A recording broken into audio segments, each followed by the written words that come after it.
Well, Sir Victor, thanks very much for coming here today to speak to the Oxford Guild Business Society at the Oxford Union. I just had a few quick questions for you. Let's start off with your greatest challenge. You've been involved in a huge range of things throughout your career.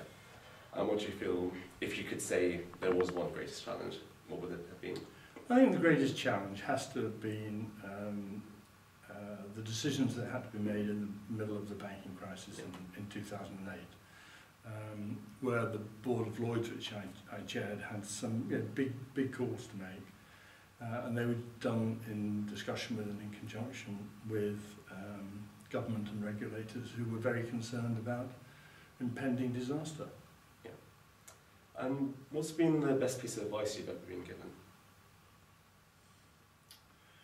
That's an interesting question.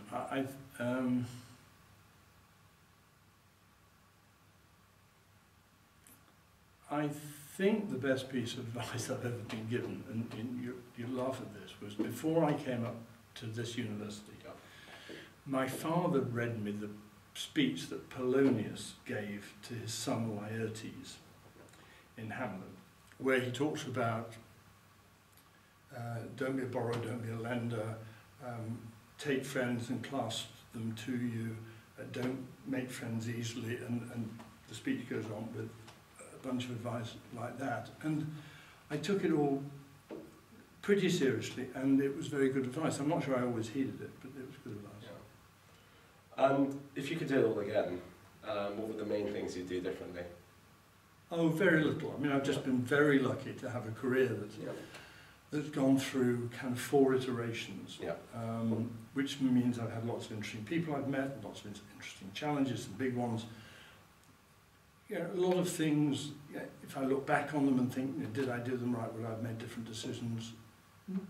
By and large, the answer is no. And I was I was lucky at lots of times in terms of time and space and place and opportunity. Fantastic.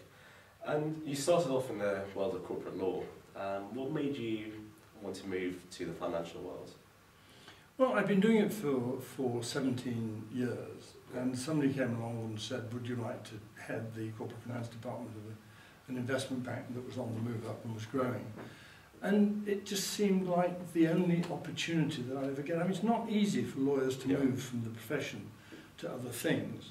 And so to get that opportunity, to get it with a very senior management role, was a chance I thought I wouldn't get again. And I was about 40 at the time, and it didn't seem to have much risk attached to it, because the firm that I was a partner of was nice enough to say, you've got 2 years re-entry ticket. Yeah.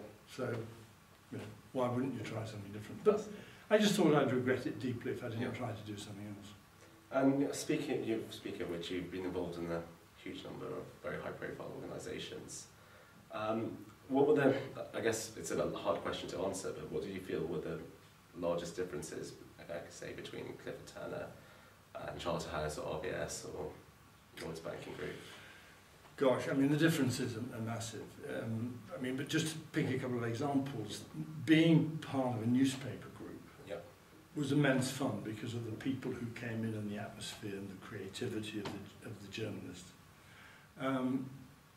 The atmosphere in the law firm when I was a partner there, where there were 24 or 25 partners, was just spectacular, because you had 24 or 25 people who you knew as friends, they were almost family, and you made decisions about the firm as a collective. There was always consensus. And that's an atmosphere that's never replicated in a corporate structure, where you're either somebody's boss or they're your boss. But they're probably the 2 things I'd pick out. Okay, definitely. Well, thank you very much for your time, Sir Victor Blank. I'm Abbas Kazmi, and this was an interview with Sir Victor Blank. Thank you.